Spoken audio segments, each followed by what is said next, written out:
Good morning. Thanks for joining us here for your NCFE Perfect Portal presentation. My name's Andy, and I'm going to take you through the NCFE portal. When you load up your portal for the very first time, you'll be met with your login page. You'll see this on screen currently. It'll include your username and password, and you'll be clicking on the little arrow, and this will take you in to the portal itself.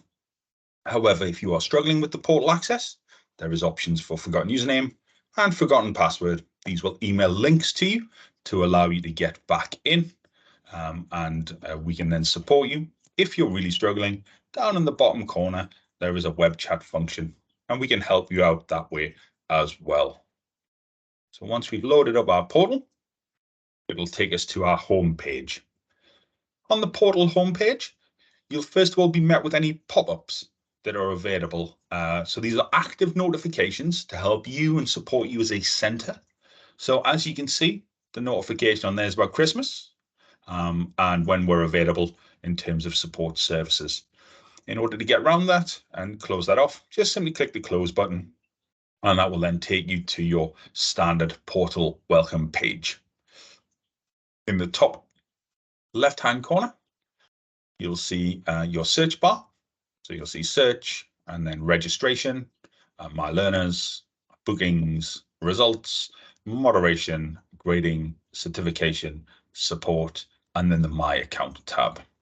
You also have shortcuts on the back of your portal, and you can see if you hover over them, they change color. And that will also take you to the relevant page. In terms of support tab across the very top, on that little drop down, there's a really important document here. This is your portal user guide. Now, your portal user guide, treat it as your Bible for the portal.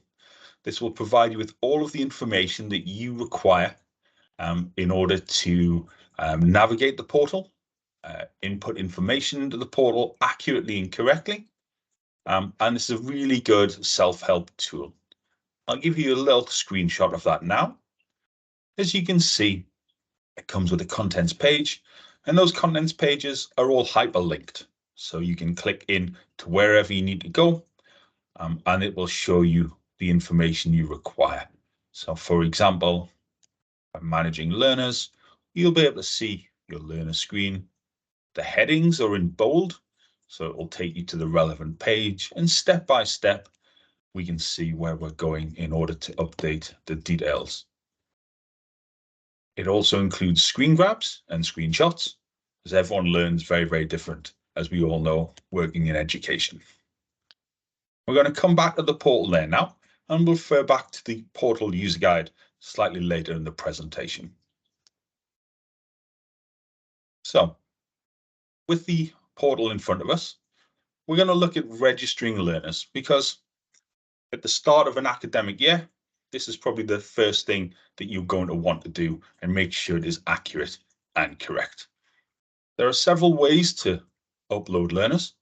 You can do this via simply keying in the information into the relevant fields, and we'll have a look at that in a second. Or you can do what's known as a CSV file, which essentially is an upload of the data. So if we click on the button for key in method, register learners using keying or CSV file, as we've just done, it will take us to this page. The toolbar in the center here is where you're going to input your information for your product that you are looking to deliver. So what we can do here is we can search via name or via our qualification number. Now, all of those qualification numbers are included with your NCFE website and qualification page. So just so you can see that, this is our NCFE website, and we've gone from qualifications and search our qualifications. This particular qualification is our level 1/2 technical 1 business enterprise, and this is the reference number that we referred to beforehand. If we go back to our portal, and then be able to simply pop in that registration number, and it will recognize the qualification. Providing that's correct and accurate, simply click on it, and it will select and populate that top bar. Your next session is available sessions. So this is where we are now. that moment in time. So 23, 24, so September 23 to August 24. You'll select this session as this is the active session currently. Your next line down will exist or will appear if there is an existing batch with a learner already registered or learners already registered and you're adding to it. At this moment in time, we're going to assume if we click on the button, it will give us a drop down and it will show learners who are already registered within your center and a batch number. Now, the batch number is really important because this allows you to locate your learners through the My Learners tab at the top of the page. And you can then update your learners accordingly as they go through their learning journey. We're going to leave it blank for the moment, and we're going to register this particular learner against this qualification. Your next option for this one is an assessment window. So what happens with this one, with it being one of our newer qualifications, it will automatically create a booking for the learner and we'll come on to bookings later in our presentation. Your options are either online or paper-based, and the year, as you can see, the 24 or 25, is when the learner is going to take that examination and complete. We're going to go for summer 2025 on this one and treat them as a brand new learner. I'm just going to quickly pop in some details in here.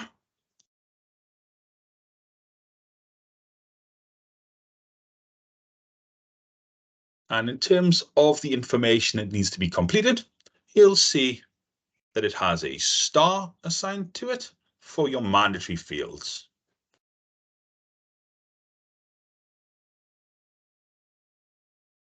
In terms of learner start date, again, it lays out your digits that are required for this. And again, when completing your CSV file, if you have in multiple uploads, the format needs to be as is displayed there. Just going to quickly pop that in.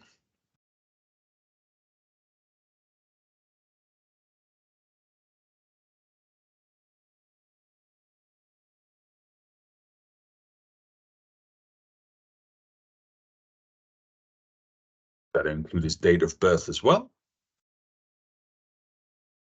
And this final box here is your planned end date. So this is when you're expecting your learner to have completed the qualification.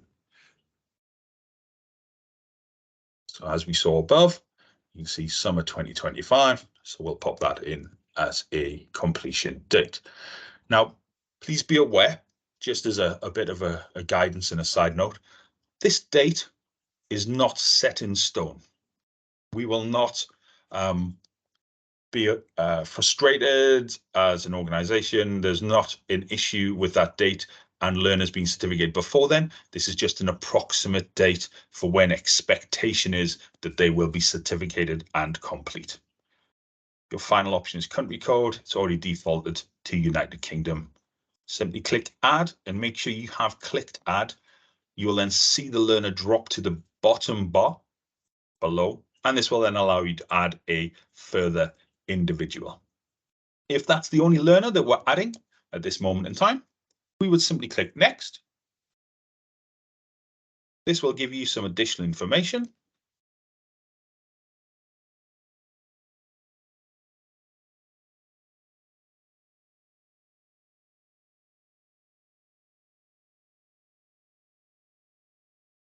Pop some details in there, and then we'll click finish. Upon completion, you'll see the processing learner registration screen, and you'll see that it is now completed to learner registration complete. It has now provided you with a brand new batch number, and this is really important for you to keep an eye on the details and information. It helps you to support your learners, and you know exactly which learners registered to which batch. As discussed, as you can see here, if any modifications need to be changed or amended, or any access arrangements made, this is done via the My Learners and Manage Learners section, which is just up here, and we'll go into that in a moment. Please obviously make sure that these are kept updated and accurately reflect your learners. These tabs to the bottom. These will confirm your order summary, the order that you've placed, the costs for finance purposes, and then details of assessments and bookings. We're going to go to My Learners now. To Manage Learners. I'm going to pop in the batch number that we have just created, and you can see our learner is there with the relevant qualification. Their status is registered and their planned end date, and the registration date is included. If, as mentioned beforehand, you needed to make any amendments to your learner, you would simply click the Edit button, and here are where your access arrangement options are. As you can see, they range from time to scribes, and over on the far side, paper modifications, including colored paper. Any changes you make, you would simply tick the relevant box. It will ask for a contact email and then save change.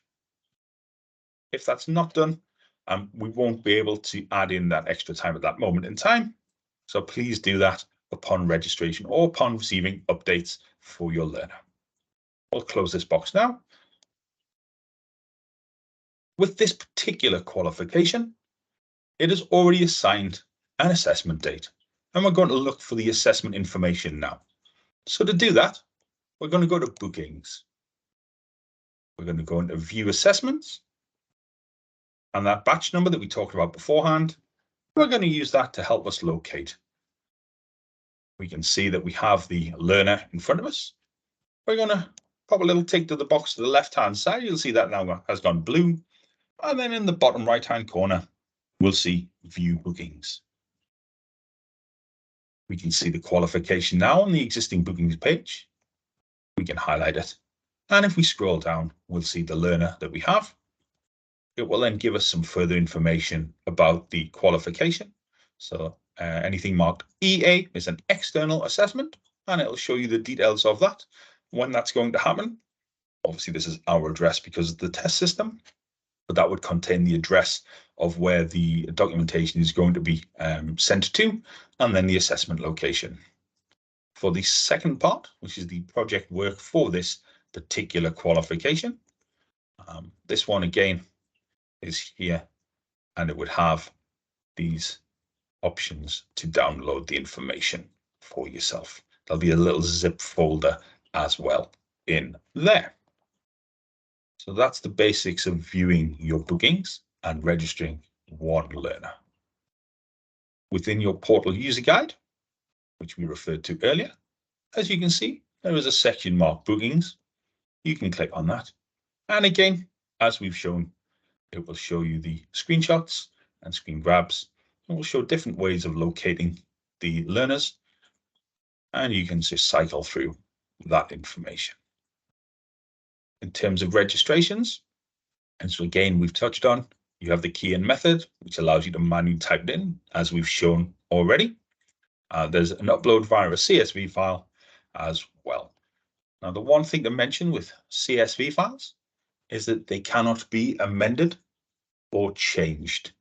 So within your support tab, there are CSV file examples and a CSV tool to download.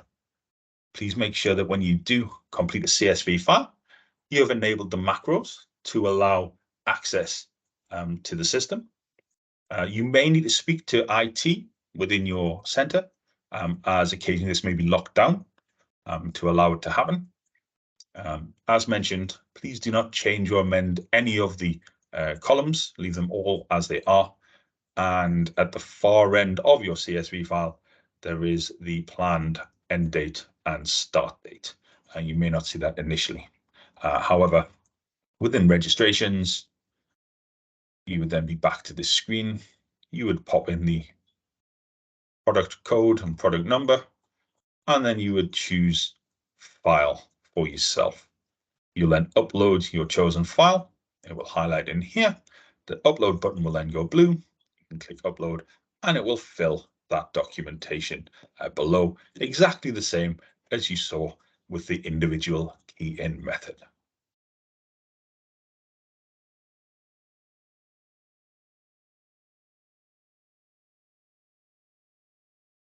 with the portal user guide, as mentioned before, it will take you through your learning journey or your learner's journey from start to finish.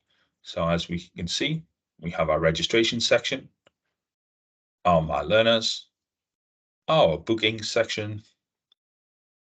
We scroll down, we can see results and moderation.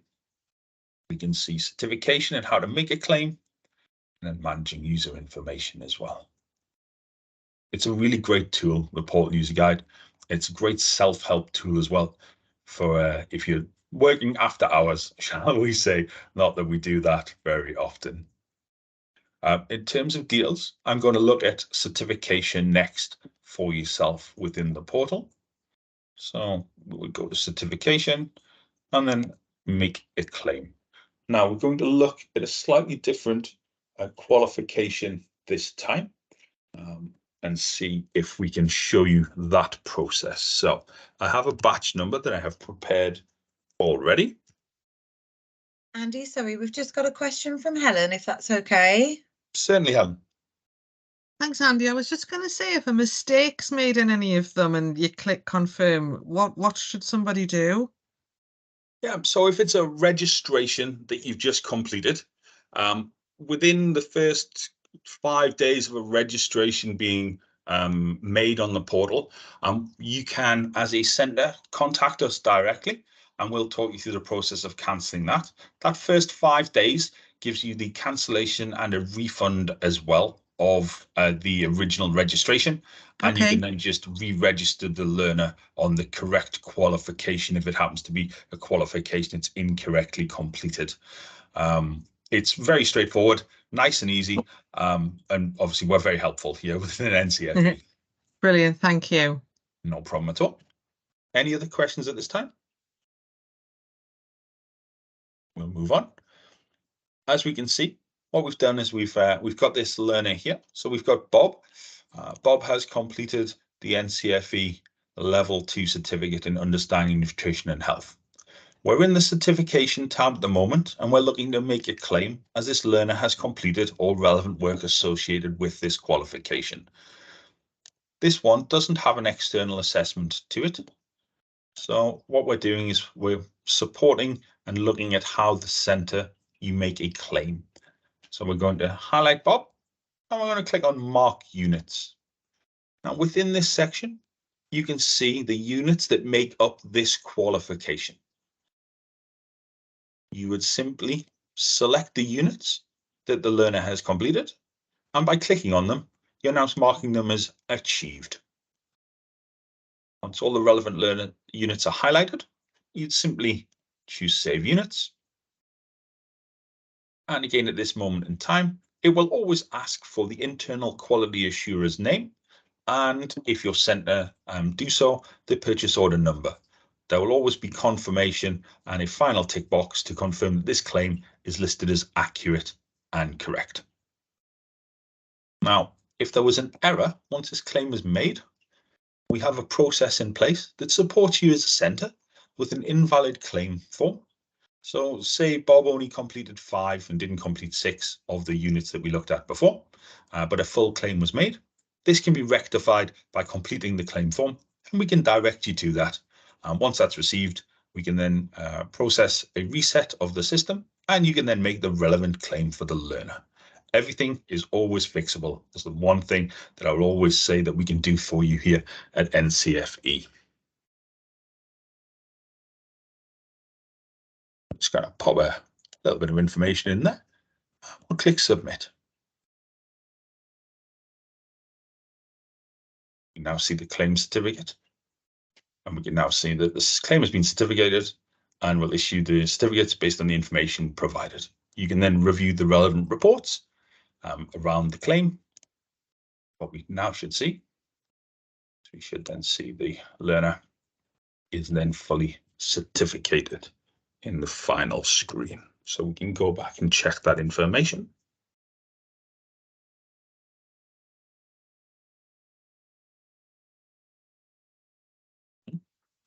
Doesn't like my batch number. Perhaps I took it down incorrectly.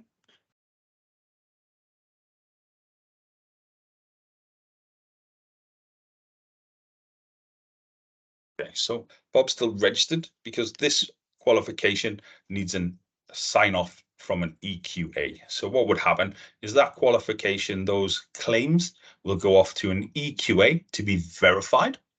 And then normally within 72 hours, you'll have them assessed and then completed and certificated. If there hasn't been an EQA visit for that particular qualification, one may need to be arranged, and this can be done via our external quality assurance team.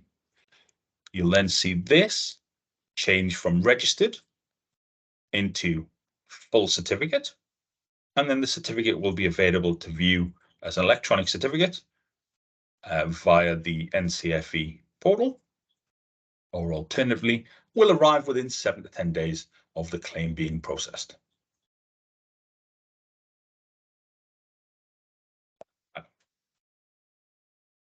And then we're back to the main page of your portal. With bookings for examinations, some of these are online bookings that you can create for functional skills. They will have online assessments that are available or paper-based, depending on your chosen setup for functional skills.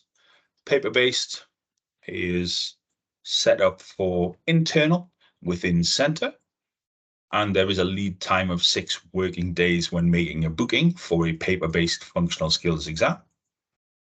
Online, if you do this as a remote invigilated exam, where your learner is potentially at home or at a work premises, that can be done and booked through the system as an online booking. You see within the drop-down, online assessment. And this will then take you to our Surpass system, which will then allow you to complete an online booking. That will then be available potentially within 15 minutes for your learner to start. There is also an option to download an online version of the exam, again, sitting it within a premises or within your center with a invigilator present. And that is then just downloaded on the computer using the Surpass software. In terms of the portal itself will give you everything that you need and then some to complete your daily challenges and daily work within NCFE. And that portal user guide that we referred to earlier on, treat it as your Bible.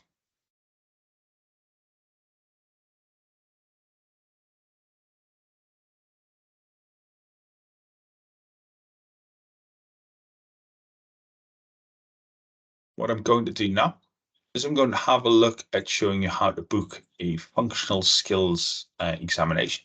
So we'll do a registration for functional skills, and we'll do that for you following the same process as we did before. So again, we're just going to pop in the search criteria for the examination details. So this is going to be your NCFE Level 2 Functional Skills Qualification in English. Again, we're just going to use Bob as our guinea pig.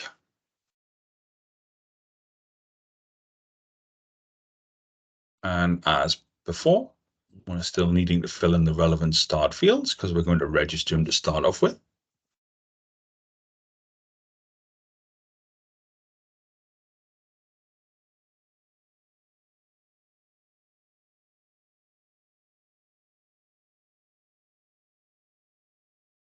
Hope you spotted the deliberate mistake there. And we'll hit that. So again, we now have Bob registered. We're just going to complete the registration by clicking next. Again, in terms of details,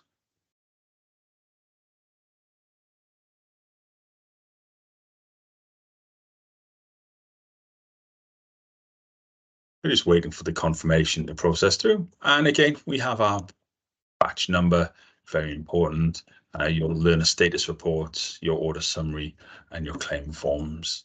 So we're going to go to bookings, and we're going to book an external assessment now for this learner. So we're going to pop in the batch number, click search. We can see Bob, and we're going to highlight him by ticking the box on the left-hand side. I'm going to click on Make Bookings.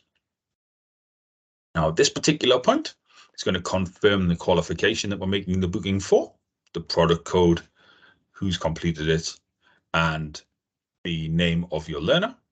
It will then give you an option of reading and writing, depending on the examination that the learner is completing. We've selected reading. In the assessment details, you'll see an assessment window option. This will ask you for the time it is currently going to be taken. So as you can see, there is a date range depending on the option.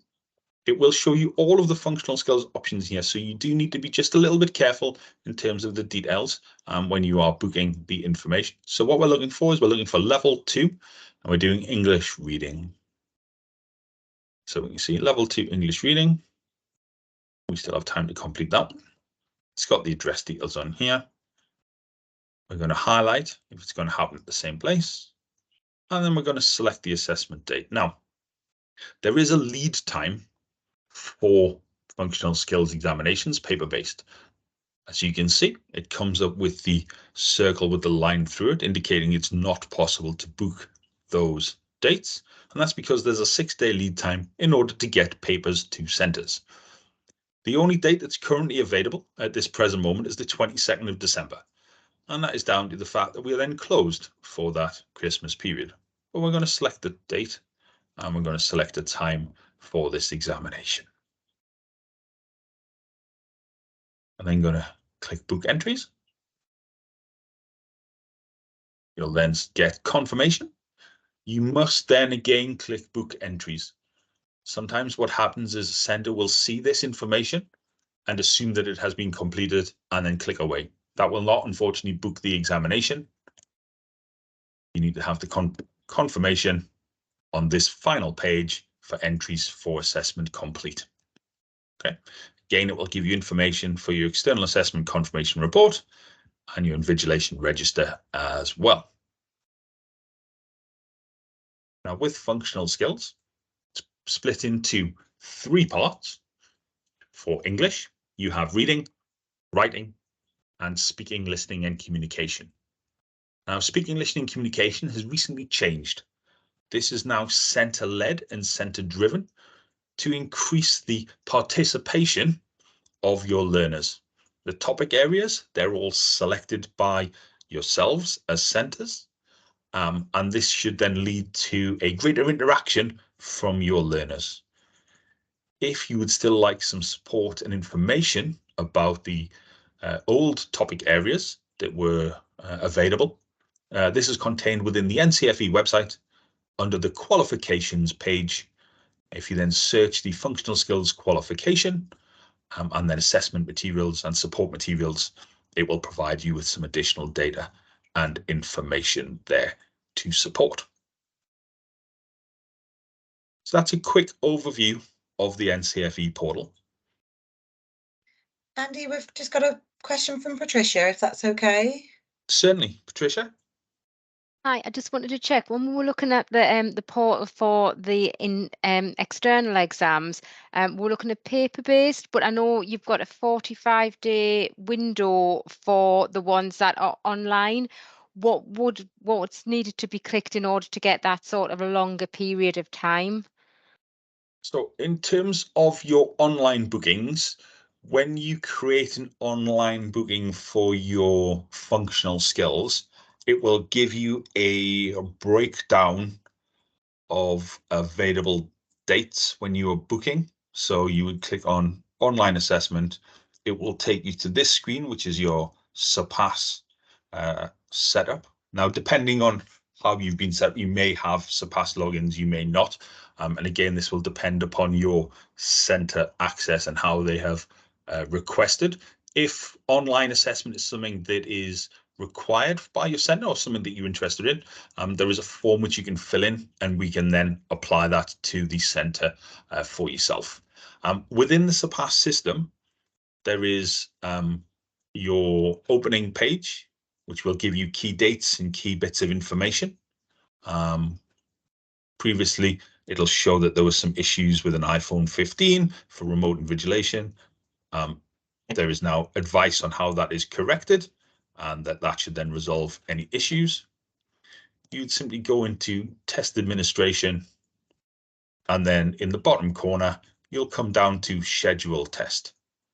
at this moment in time, you would then select your center. And depending on how you are delivering the examination, you would either do the one without RI next to it as center-based with an invigilator present, still using the Surpass system. Or if your learner is, as mentioned before, external to your center, so say they're doing it in their workplace of work, for example, you would choose the RI option. I'll go through a quick overview. So for this one, we're just going to choose the level 1 option here. And again, within the Surpass system, there is options for practice tests as well as the live examination. I'm going to click on reading. And at this point here, as per your questionnaire, Patricia, this is where you can select your multiple days for your online assessment. So for example, today's date is your start date, although you can change that if you wish. And it will allow you to go all the way up until the 25th of January for this particular learner in order to take the examination. Times below hand there, and then obviously next will then allow you to book your learner, and you will see them in the drop-down list here. If you do not see your learner there, you can search via their candidate number, which is created from their original registration within the portal. There is one final screen. We'll just click next on there, and this would be your booking here. As you can see in the bottom right hand corner, you just click schedule test, and that would complete your booking via the Surpass system. Does that clear everything up for you there? Yes, thank you, Andy. Perfect. So in terms of your portal overview, that's a very quick whistle-stop tour of the NCFE portal. The major headings that we're going to be using: your registration, your My Learners, your certification, your support function for that, portal use guide. And we can even use search for results as well as the results tab at the top. Now, your results for your functional skills, because we were talking about functional skills, will appear within the portal within 6 working days of completion. Now, if it's a paper-based, that may take an extra day because the papers need to be returned to ourselves. There are times, however, where functional skills results are delayed, and this is because we are compiling new papers and we need to set an average grade. However, if there is an issue with papers being delayed for results, this would have been communicated out to your centres prior to that, and you can also review that on our website. I'd like to thank you for your time there today, and hope that you have a great day. Take care.